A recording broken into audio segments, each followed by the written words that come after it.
Hello, it's Micah from the 2 LDS Archives. I got a little bit of a different style video today, but I feel that it is equally as important.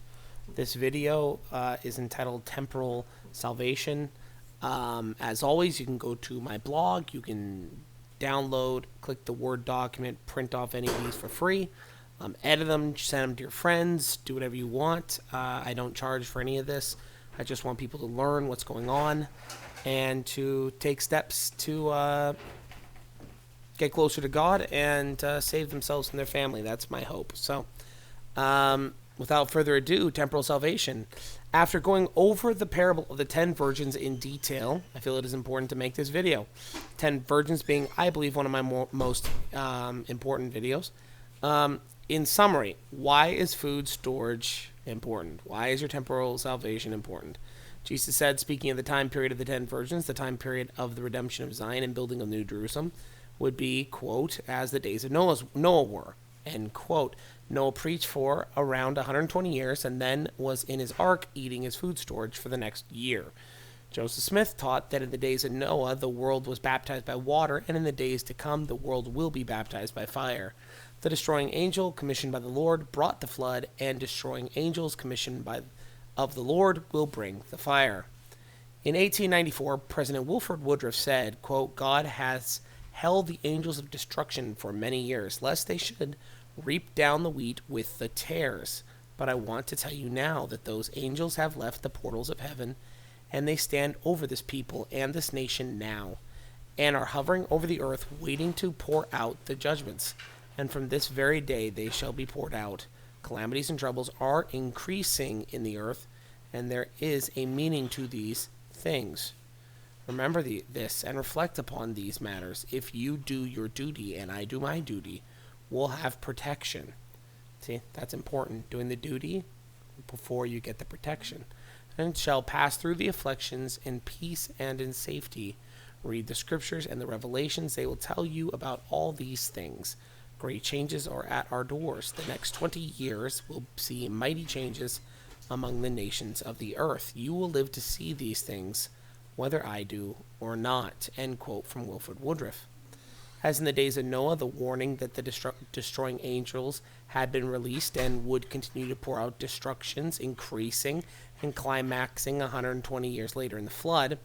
The warning went out for us around 1894. 120 years later of warnings from the prophets puts us at around 2015. Well, why is this year important? The Lord said he would not sweep us off the land until we are fully ripe in iniquity. 2 Nephi 30:10 says, For the time speedily cometh that the Lord God shall cause a great division among the people, and the wicked will he destroy, and he will spare his people, yea, even if it so be that he must destroy the wicked by fire. And the reference below for this verse takes you to Doctrine and Covenants 63:54. And until that hour there will be foolish virgins among the wise, and at that hour cometh an entire separation of the righteous and the wicked, and in that day I will send mine angels to pluck out the wicked and cast them into unquenchable fire. These two scriptures bring us full circle to an understanding of the 10 virgins, separation, etc. We are missing one piece of the puzzle, though. What makes us fully ripe in iniquity? And what does it mean to be destroyed by fire? And are the two related? The answer is yes. Quote, and that the whole land thereof is brimstone and salt and burning, and it is not sown, nor beareth, nor any grass groweth therein, like the overthrow of Sodom and Gomorrah, Admah and Zeboim, and which the Lord overthrew in his anger and in his wrath. End quote. The Bible Dictionary further explains, quote, the fate of these cities was regarded as a warning against sensual wickedness, end quote. So what happened in 2015, exactly 120 years after President Wilford Woodruff's warning? The United States legalized homosexual marriage. I recommend reading my paper, watching my video, Rebellion versus Weakness. This is a pure act of rebellion of one of the worst sins, a Trump King card. The wickedness of people is now ripe, and the cup of the Lord's wrath is approaching full. And exactly as President Woodruff prophesied, the next 20 years will see mighty changes among the nations of the earth, end quote. We will once again see a multiple fulfillment of this from the years of 2015 to 2035. Ezra Taft Benson summarized the responsibilities of parents, especially those resting upon men, as the three great necessities of life: food, water, food, which includes water, clothing, which includes hygiene, and shelter, which includes protection. Parents will not be accountable before the Lord on their children's education fund, health insurance, etc. Parents, however, will be held accountable on not only if they provide these three necessities, but if they had prepared and saved against the season. There are those that think that they can be righteous according to their standards and that the Lord will rain manna down from heaven. This doctrine is terrifyingly scary. It is terrifyingly incorrect, and it is terrifyingly damning. I'd suggest watching or reading my parable of the 10 virgins, which goes over the primary interpretation of that parable. If this is you, don't be offended. You are as your fathers who made the same mistake. What am I referring to? The first time the saints attempted to redeem Jackson County and to build Zion. The manual summarizes this failure crystal clear. Quoting from the manual, Isaiah 52, 11 through 12, Why does the Lord counsel that the departure from Babylon be not with haste? In language closely parallel to Isaiah, the Doctrine and Covenants explains that the Lord's servants, those who bear the vessels of the Lord, are to flee from Babylon, which is defined as wickedness, which is spiritual Babylon. Then follows what is almost a direct quotation of Isaiah 52:12, with the additional admonition to let all things be prepared before you, and to not look back lest sudden destruction come upon you. This addition clarifies Isaiah's command. He admonished Israel to gather or depart from wickedness, but in an orderly manner under the Lord's direction. Had the early saints of this dispensation observed this direction to the letter, their flight to Zion in Missouri and the events that followed might have turned out differently. The presiding elders in Missouri issued the following counsel in July of 1833. Now you tell me, this was issued in 1833. Have members of the Church of Jesus Christ of Latter-day Saints learned anything in the last, almost 200 years? Let's find out. Quote, for the disciples to suppose that they can come to this land without aught to eat or to drink or to wear or anything to purchase these necessities with. What do we got there? Eat, drink, wear. Okay. Is a vain thought. For them to suppose that the Lord will open the windows of heaven and rain down angels' food for them, by the way, when their whole journey lies through a fertile country, stored with the blessings of life from his own hand for them to subsist upon, is also vain. For them to suppose that their clothes and shoes will not wear out upon the journey, when the whole of it lies through a country where there are thousands of sheep, from which wool is in abundance, can be procured to make them garments, and cattle upon 1,000 hills to afford leather for shoes, is just as vain.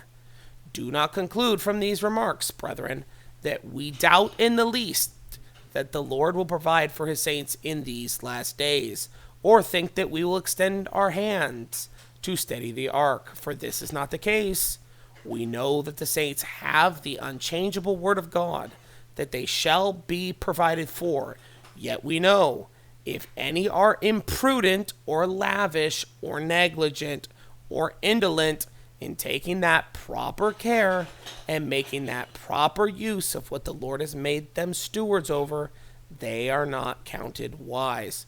For a strict account of everyone's stewardship is required, not only in time, but will be in eternity.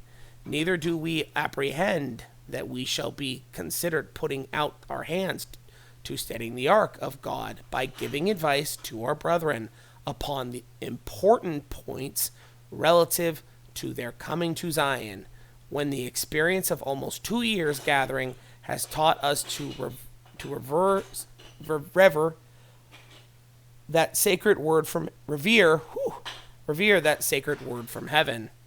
My voice is going. Let not your flight be in haste, but let all things be prepared before you. End quote from the manual, which was taken from the Histories of the Church.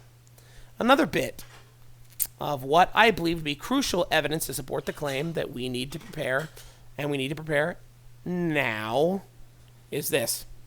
In Ether 13, we are taught that the time period directly before, during, and after the redeeming and building of New Jerusalem will be as the days of Joseph being sold into Egypt. For Joseph being sold into Egypt was a type of this to come. The story of Joseph goes, he was in a foreign land, and he had 7 years to prepare, with economic and food being the focus, and then there was 7 years of economic and food famine. 2 years into the famine, Joseph's brothers, the 10 tribes, returned and lived in the foreign land with Joseph. In 2014, President Monson penned a first presidency message for the end sign, "Are we prepared?" That's the hen talk. And around, which I said in one of my last videos, 2012, that's incorrect, it was 2014. At around the same time, the church created its new self-reliance program.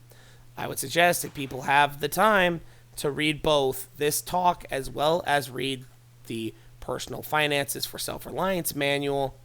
That would be for your benefit. With that in mind, what President Nelson said in 2019 should send shivers up your spine, quote, "Time to prepare is running out," end quote. There is evidence to support the early signs of this economic and famine that will shortly be upon us. Floods in China, locusts in Africa are but precursors. Now that we understand why preparing for temporal salvation is crucial at this moment more than ever, let us shift gears to what we should do about it. In this paper, I will just be addressing the first great necessity of life discussed by President Benson. That is the necessity of food or water. Before I even start, this is written from a perspective of non-farmsteading, which is the ideal, but which the majority of members of the Church of Jesus Christ of Latter-day Saints are not currently doing. If you are growing and eating all your own food and have a potential to maintain that, you are already living after what the Nephites called the manner of happiness. For everyone else, however, we need to talk about storage, and then we need to talk about producing. First, storage. Food storage. One of the most important pieces of information that you need to digest before starting your food storage is given by Harold B. Lee. Quote, "Perhaps if we think not in terms of a year's supply of what we ordinarily would use, and think more in terms of what it would take to keep us alive in case we didn't have anything else to eat, that last would be very easy to put in storage for a year, just enough to keep us alive if we didn't have anything else to eat. We wouldn't get fat on it, but we would live. And if you think in terms of that kind of annual storage, rather than a whole year's supply of everything that you are accustomed to eat, which in most cases is utterly impossible for the average family, I think we will come nearer to what President J. Reuben Clark Jr. advised us way back in 1937. End quote. So, what is the cheapest, most efficient food storage designed to keep us alive, and if possible, as healthy as possible? First, I would like to go over some common recommendations and their pros and cons. Number 1, buckets of MRE, which is meals ready to eat. Sometimes they will be referred to as medical or military ration units. Pros: They're easy to carry. Most come in a bucket with a handle, and the weight is reasonable. They're waterproof. Most come in a bucket that is waterproof. Long life expectancy. Most of these have a shelf life of 10 to 25 years. There's a wide variety. Most of these come with a wide range of foodstuffs. Cons. Cost. This is what kills this one and makes it unfeasible for the general household. Most buckets at 1,200 calories a day will last you 2 weeks and cost you over $100, which would cost you more than $7 per day per person, or over $200 per month per person, or more than $2,500 a year per person. A year's food storage for a family with 4 children would be over $15,000. This is simply beyond the reach of most members. Space. Although easy to carry, the buckets themselves take up plenty of space, making it one of the most space-consuming options. Your entire basement or garage will be full of these. Difficulty of cooking. Many of these contain such things as pancakes, macaroni and cheese, which sound good on paper, but if you were in a severe situation with limited means of cooking, and you, for example, burnt your pancakes, there goes your entire meal. Varying nutritional benefit. Now, depending on what you buy, the minerals, vitamins vary greatly. If they have been enriched, expect the cost to be even more. Accessibility is now a huge issue because as of 2020, you might not be able to get your hands on these. Almost all online sites have these on back order, so even if you have the money, you might not be able to buy or get them before calamity strikes. Number 2, bags of rice and flour. Pros, cost. Now this is cheaper than the MRE, and it might be, in fact, the cheapest form of calorie per day.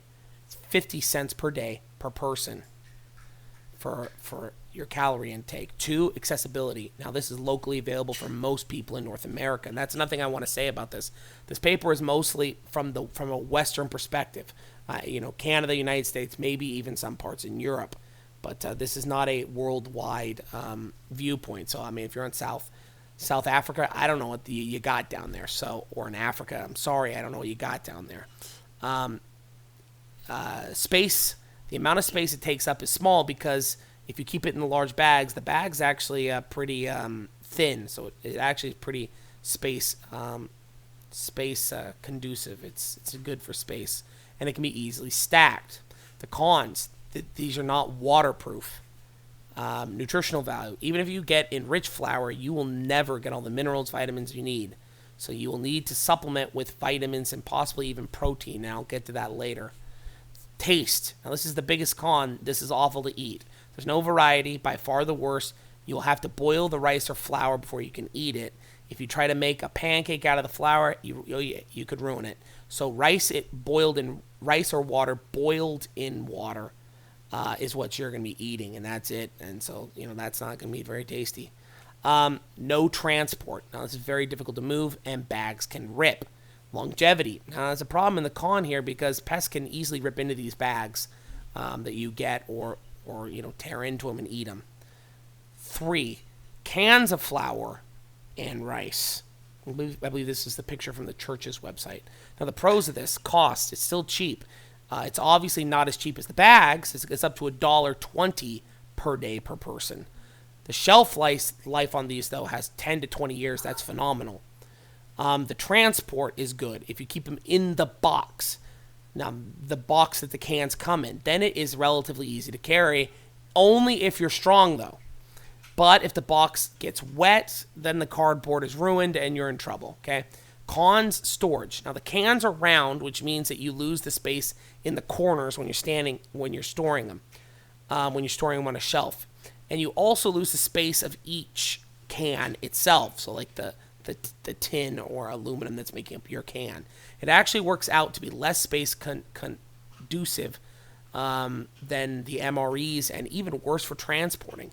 Now, it's worse than transporting because the number 10 can on the church website is around 5 pounds of flour, okay, which is 16 to 17 cups, which would only last 5 days for one person eating their 1,200 calories a day. Now, that's what I'm calculating this on, 1,200 calories a day. That's enough that you're going to get skinny, but you won't die. Which would mean a couple would need 36 cans to just last 3 months. Now, this would be impossible to transport in an emergency without the box. In a short time period. Storage is better if you leave it in the box that the cans come in.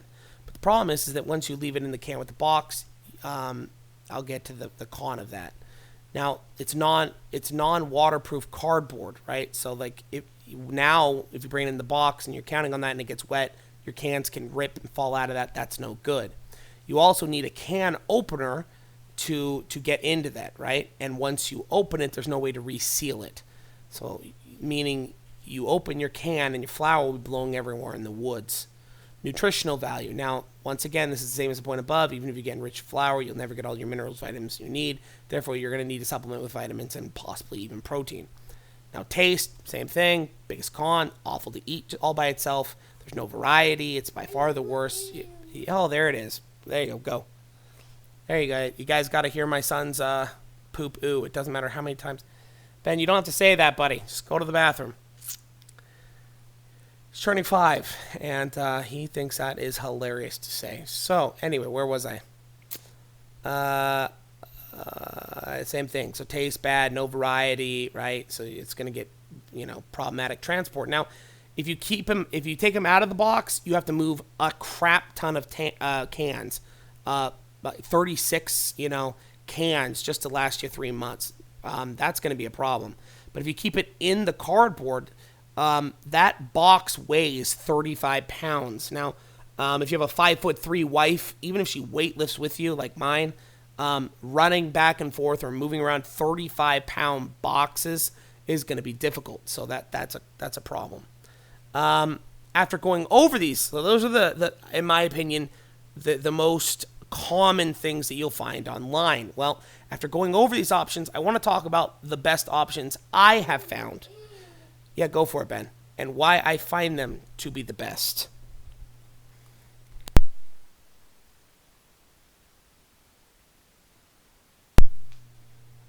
Number one, if you are not moving, if you plan on being stationary, a hopper bottom grain silo fed from the top comes out the bottom filled with grain. Here's what they look like. Pros. Cost. It's unbelievably cheap. It's even cheaper than flour to buy dried grain. Space efficient. The space is out of your home and is protected. Longevity. This is rodent proof, waterproof. It lasts for years and years. Usability. Easy. It rotates automatically. New grain goes in on the top. Older grain comes out of the bottom. Meaning once it's set up, you can just fill it up every year. The amount you can store an unbelievable amount of food in these things. You can store enough for a large family to eat for 5 years. Now, versatility, this is a pro or a con, okay? Because you're stuck, just like with flour, with not very diverse meals. However, if you have enough grain, you could add a cow, a goat, some chickens, right? They all eat grain, and use them to add a huge variety in what you're eating. Yeah, you get some milk, get some eggs, all you need is 2 eggs and a cup of flour, and you can make noodles, man. This is almost a prerequisite before you seriously get into farmsteading, is to get hooked up with a hopper. Con. Now you can't transport this. This is not moving. If you try to take a load out in your truck and it rains, and hey, you're in trouble. Oh. Whew. Son just came by and kicked my headset off my head. He's doing good. Yeah, funny.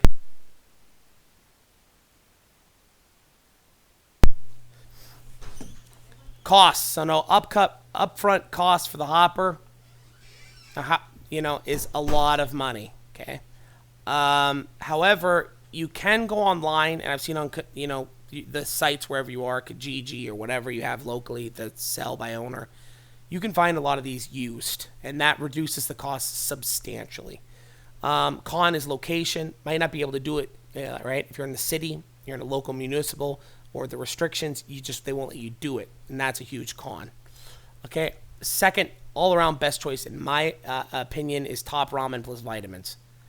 To get your 1,200 calories, you will eat 3 packs per day, giving you, these things listed. A lot of crap.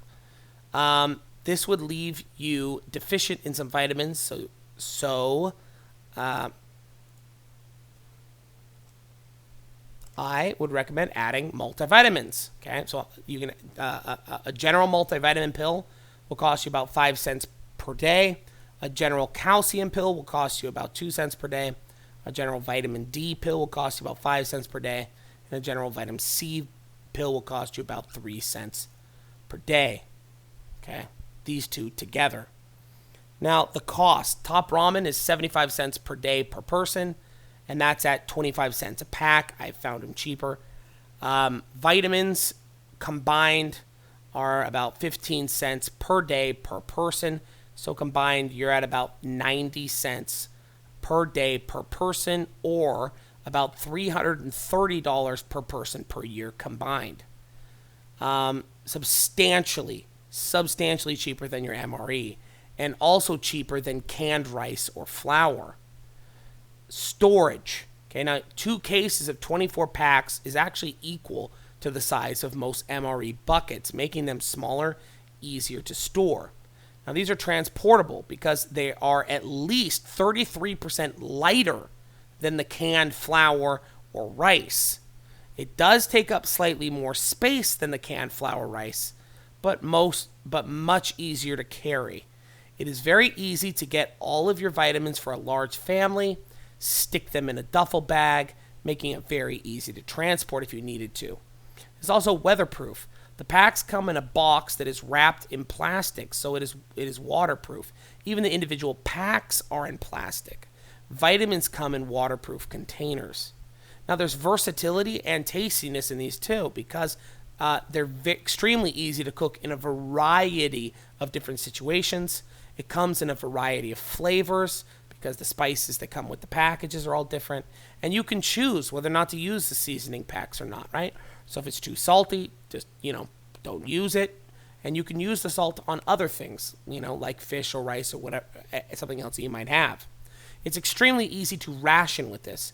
You can count how many packs are left, right? So, that makes it very easy versus I think there's, 3 pounds of flour left or whatever. It's very easy to build a food storage with because cost is so cheap. You can add it to your monthly grocery bill, right? 4 packs per person per month is around $20 per person. You can buy a 2-month supply of vitamins at a time until you get a year backup, and then do the same thing, right? Buy a month while using the first month you bought, and you can just cycle it out. That way, you're just getting rid of your oldest vitamins, and you constantly have a year on back supply sitting in your home. And you'll be cycling 1 year, 1 month at a time as you do it. So the cons, though, now it does have a shelf life, so you're gonna have to look at it. Most expiry dates are only a year, maybe 2. But expired food is better than no food, so you need to remember that right off the bat. Because it doesn't last 10 years, you will have to learn how to rotate your supply. An average size family of 6 or with 4 kids, right, 2 adults, 4 kids, would need an area of about 28 inches wide, 34 inches deep, 15 inches high for 1 month, or an area 5 foot wide, 3 foot deep, 8 foot tall to store a year's supply for 6 people. The easiest thing to do would be to build a shelf unit with 12 units and label each unit by month. Tape 4 boxes together, which is 1 month storage for 1 person. Write on the box in a permanent marker, that you bought them, when you bought them, and then add 1 year to the current date, right? Put it in that month's shelf. The next year you get to that date, take the old stuff out, eat it or give it away, and fill it in with your new months. Continue this rotation and you're good to go. The donating of the food can supplement or even pay your fast offerings. You are commanded to give what your family eats for 2 to 3 meals, and if you're being generous, you could do what your family eats for, 6 meals, 9 meals, 12 meals, right? Well, this is what your family eats for a whole month. You are not commanded to pay for your neighbor's cell phone bill. This would constitute a very generous fast offering. Now, I want to get into my third thing that I want to talk about here. This is my wild card. This is protein powder. A lot of people don't talk about this, okay? That's a pro. This will go under a lot of people's radar.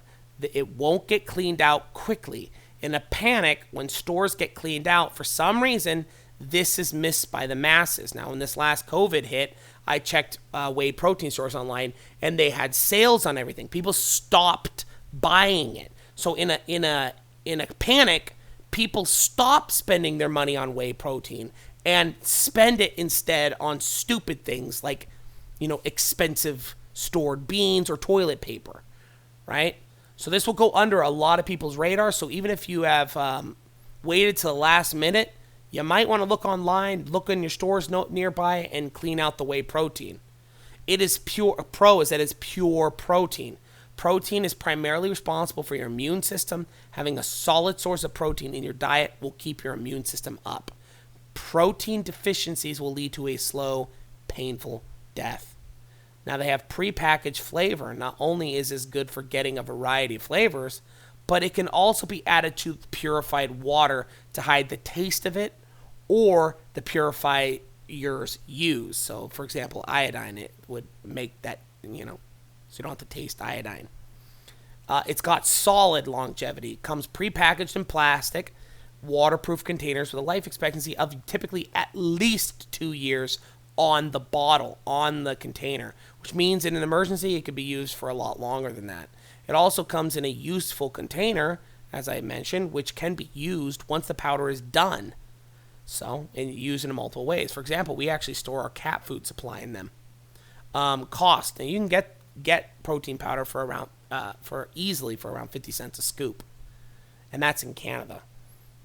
If your primary food storage is flour, this would be a great thing to add, right? Because it can be even mixed together with the flour to greatly improve the awful flavor of flour alone. But it also adds the nutritional benefits that plain flour is lacking. That is heavy in the protein. Now, there's a con. There's only one con of the protein powder, and that's it. It's low calorie. Okay, it takes up a reasonable amount of space, and it is purely supplementary. You won't be able to get enough calories to live or survive off of it as your only source of food storage. That's your con with that one. Okay, so we're going to shift into water storage from food. Okay, drums. 55-gallon. You're going to need 2 feet by 2 feet by 4 feet.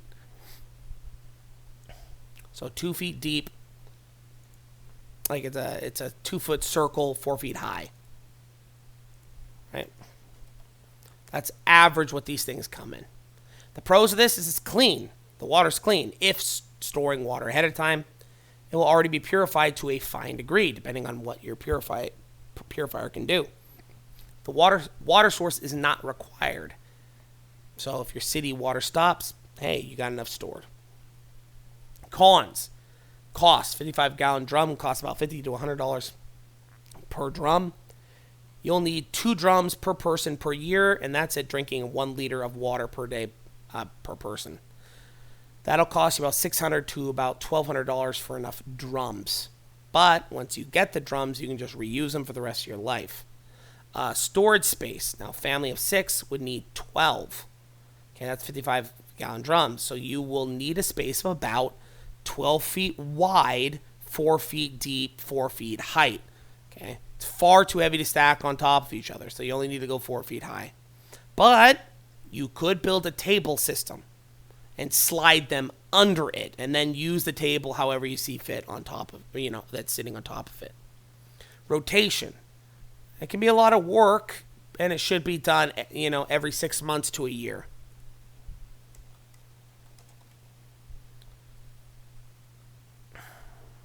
You can't transport these. That's the last con. These things weigh, you can transport them empty. You cannot transport these with water in them. They're just far too heavy. Even if you had 4 full-grown men, it would be very, very difficult to move one of these. Okay, my thoughts. This is the best option for a large family or anybody not in an apartment. Once a month, just go out and empty a couple drums, hose them out, refill, close it, and you're good to go. That's what I think about the drums. Second option, 5-gallon water jug. They look like these in your supermarket. It Costs about $5 to $10 per jug. You need about 18 jugs per person per year. Shelving unit that you'd have to build for this would be 2 feet wide, 2 feet deep, and 8 feet high. But those shelves would only hold 16, right? And so you space the shelves every 2 feet. You'd hold 16 of them, so you'd be a little bit short, but that's what the shelving unit looks for these. Pros: it's much easier to cycle your water when it's empty. When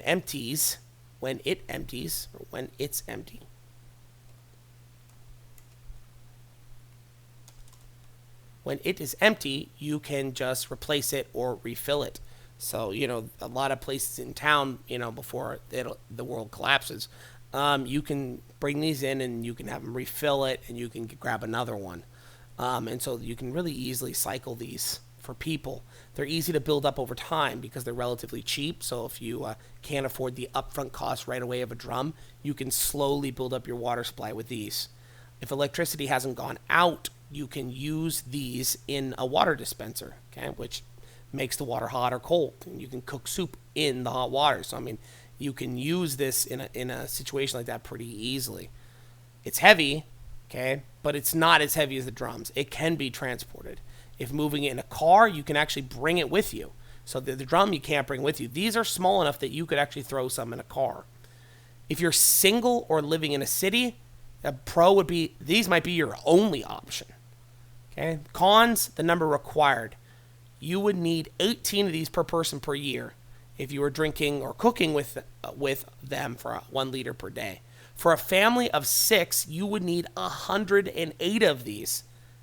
That number can be daunting to a lot of people versus the other one where you only need 12 drums, right? Unless you build a shelving unit, another con, these will take up a huge amount of floor space, right? 108 of these things. So you will, what is this sentence?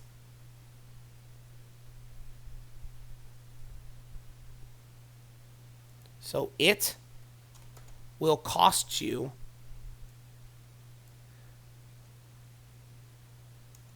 materials to build the shelf. Oh, what the heck? So it will cost you, as you will need materials to build the shelf. Whew, man, that's my wife's sentence, so I don't know what she was trying to say here. So it will cost you, as you will need materials to build a shelf, right? So if shelves just don't fall out of the sky, so the con would be you're gonna have to pay to build one of these shelving units. That'll add to the cost. That's a con. For a family of 6, you would need to build 7 shelving units. Now, to give you an idea of that, you would need to have 14 feet in width. You would need 2 feet in depth, and you build it to your ceiling, which is 8 feet high. Okay, my thoughts are best for this is that it's the best option for singles, because you only need 18 of them for one person. So if you're single, hey, get 18 of these, build 1 shelving unit, and you're good to go. It's good for small families or people living in an apartment that don't have another option. A well that is run by manual power or renewable energy. This is just a common well that has either a handle on it that you can crank it for some form of renewable energy. That's what I'm referring to with this. Now, the pros with this is that there's no visible space required, right? Your well is outside. It's not in your home. There's no space. Another pro would be that it's relatively clean water for the most part. And another pro would be it's off-grid.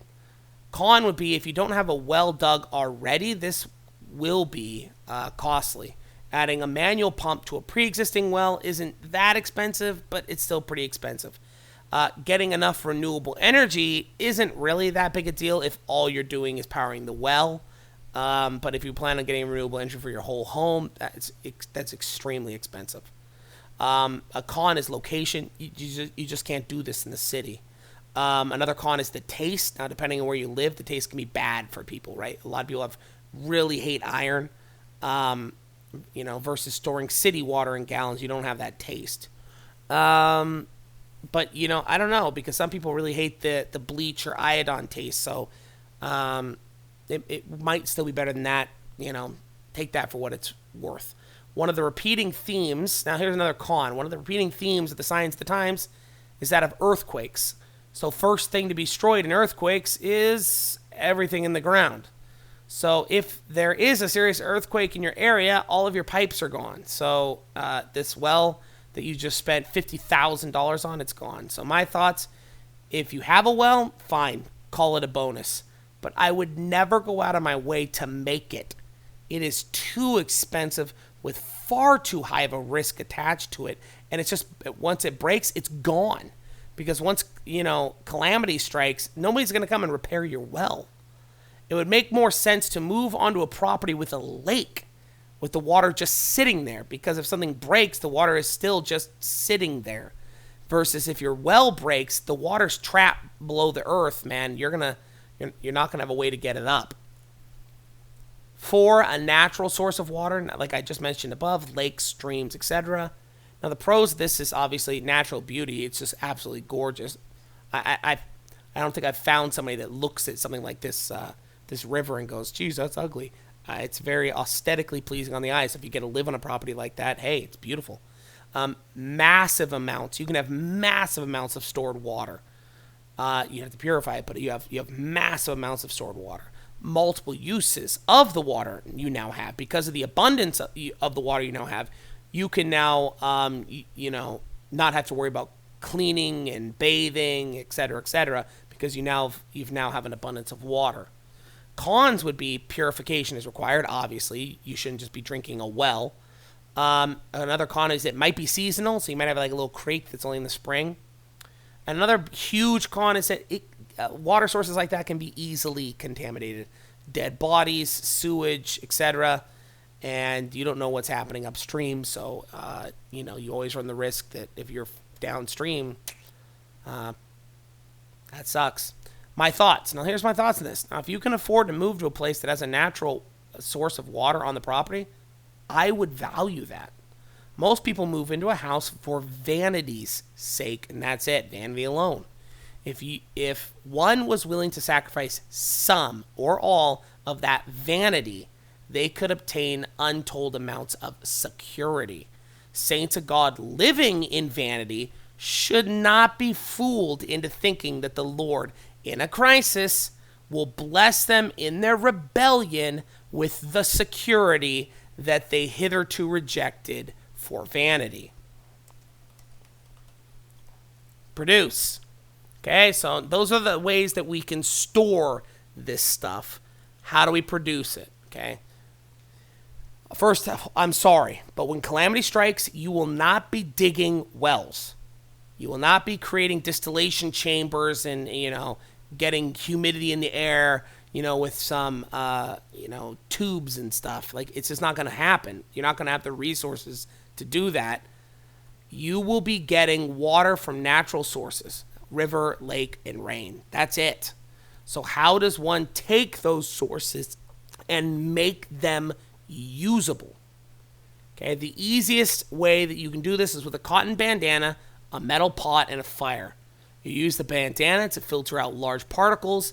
You put pot over the fire and boil for 1 to 3 minutes, depending on your altitude.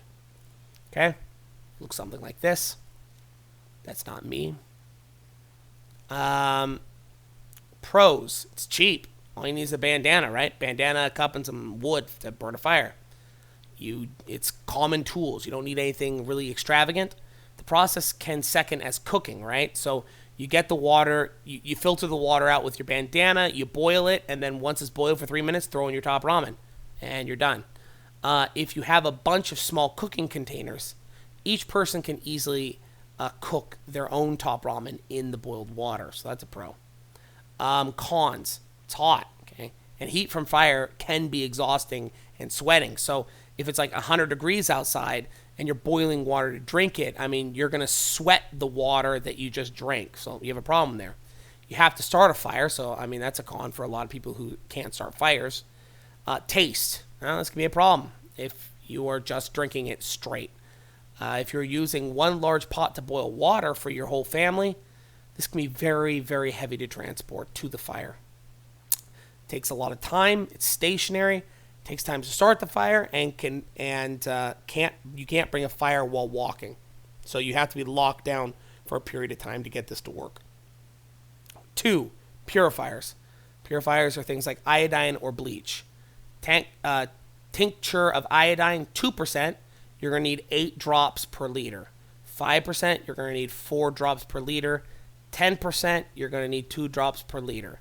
Bleach, you're going to need 8 drops of regular Clorox bleach per gallon, which is around 4 liters of water. Let it sit for 30 minutes. Okay? Pros. Purifies a huge amount of water. 25 milliliter bottle of iodine, just a tiny little bottle, will purify over 30 gallons, which means you would only need 2 of those bottles per person per year to survive, and they're really cheap. These are about $6 per person per year. Less than $40 for a family of 6 to make sure that if you're staring at a lake right up front of your property, buy some of these, and you can really save yourself. They're portable.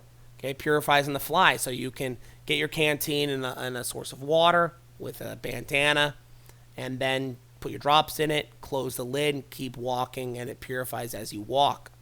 Now, it has multiple uses. Iodine can be used to treat wounds, disinfect for cleaning, disinfectant, and bleach can also be used for some cleaning. So they have multiple uses. Iodine also is flammable, so you can also use it to, if you're really bad and you're really in an emergency, you could use it to start a fire, but I wouldn't waste it. Cons, it tastes bad. You can remedy this by using it in cooking, but you can also remedy it by adding something to it like protein powder or vitamin C, because those seem to have an effect on the way it tastes. Another con is that it's poisonous. You need to keep out of the reach of kids, and you need to use the proper measurements. Iodine is also flammable, as I mentioned. I have the measurements listed above here, so if you print this off and you keep it just laying around, if something goes wrong, hey, you have the measurements there. Number 3, a filtration system. This is a stationary home filtration system. The pros of this is that it can obtain a very high quality of water. The cons would be that these are always expensive. And if your water source vanishes, like the well breaks, the pipes break, the power goes off, you can't maintain the power, the entire system is worthless. It requires electricity. They almost always require some form of mineral like salt or potassium or filters to run. So you need to store enough salt or potassium to get them to keep going. And there is a lot of moving parts in these filters, a lot. So they're almost always the first system to fail because one thing breaks on it and you don't know how to fix it. You're out of luck. Portable straws or pumps. Okay, this is the next one. It's a straw. The picture's down below. This is what a straw looks like. The picture's a little bit off here. Now, a straw looks like this, and you have your lips on the one end, and you put the other end in the source of water wherever you are. The pros of this is any water, anytime, anywhere. Right? You see some water, you're on the go, you can just stick the straw down there, drink a little bit, leave. Now they last a full year, and they're one of the cheapest portable filters available right now. Very space efficient. You can put them in a pack or something. Cons, it's pure undiluted flavor of the water, man. So you put that in, you're gonna taste whatever's in there. It's not gonna kill you, obviously, or hurt you, but you're gonna taste it. And there's no way that you can obviously put a vitamin C in the middle of it. So there's no way to slightly make it taste better. You're tasting it. And another con is once you start using the straws, they are perishable. So they last about a year. So you kind of keep them around, and once you start using it, it's gone in a year. It's only really good for one person. I think that's another con. I don't think you want to be sharing your straw with everyone in the camp. So I think that's another con. Manual pump filter. That's what these look like. Pros, it can pump hundreds of gallons before it needs replacing if you get a good quality one. Pump cleans water into another container. So that's very useful. So you can pump into another container for a multitude of purposes, such as cooking, cleaning, whatever you want to do. And thus, you can add flavor to it. Now, that's important versus the straw.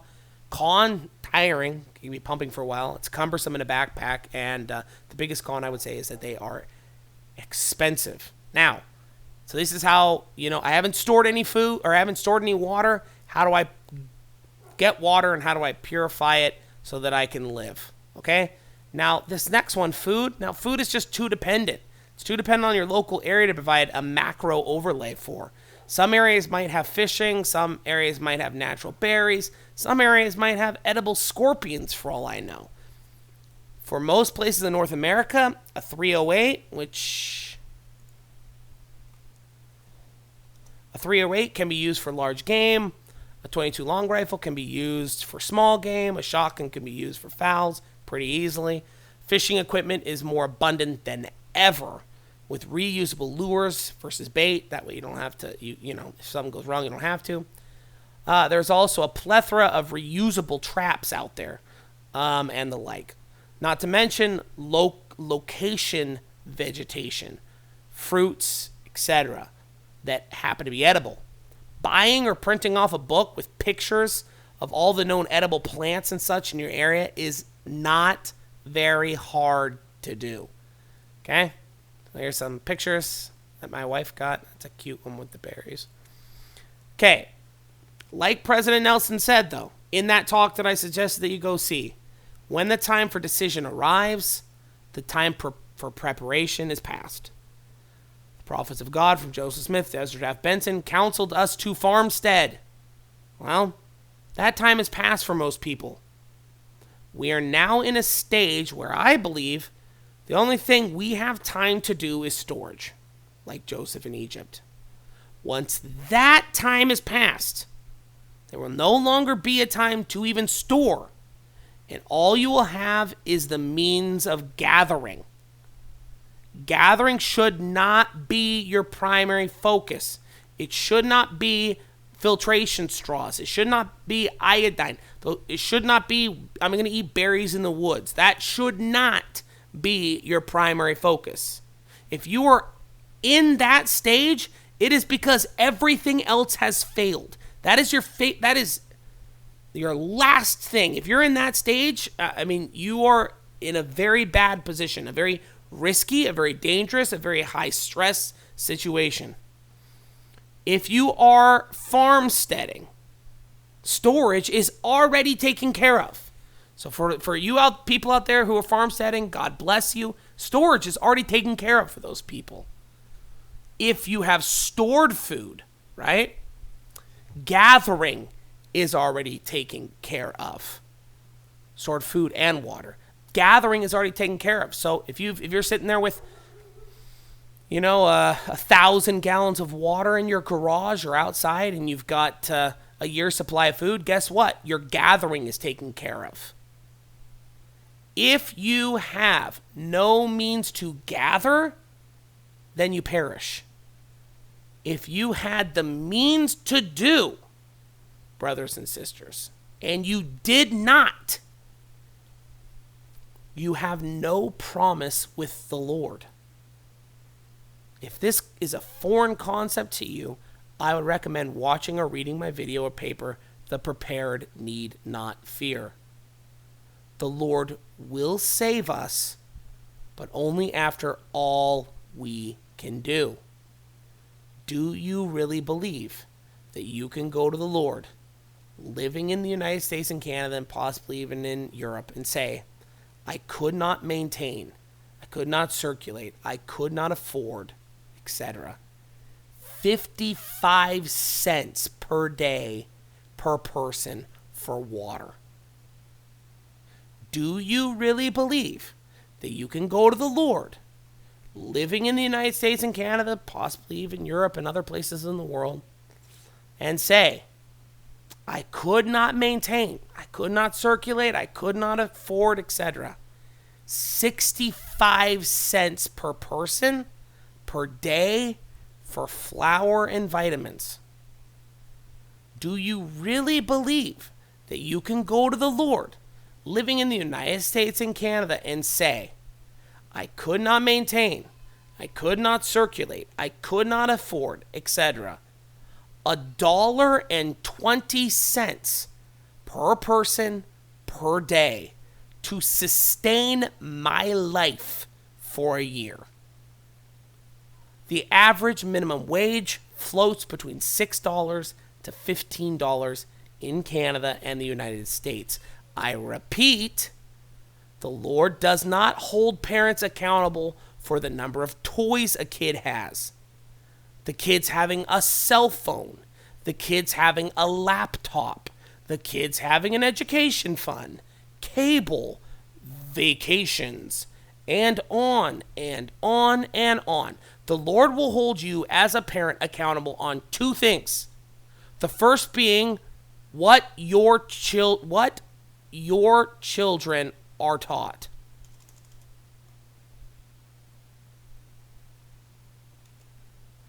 I will get to that in another video, another paper.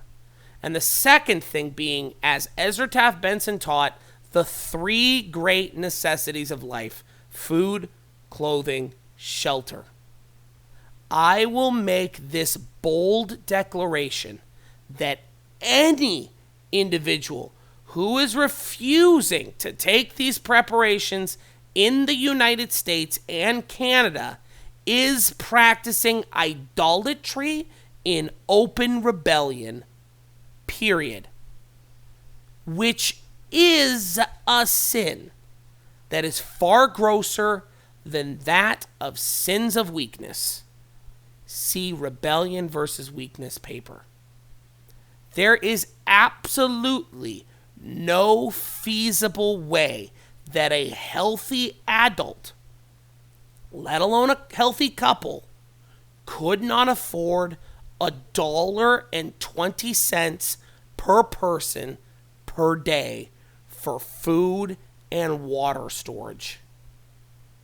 Brothers and sisters, let's do all we can do so that we can call upon the Lord to save us in our time of need. Otherwise, we have no promise. And I share that with you in the name of Jesus Christ. Amen.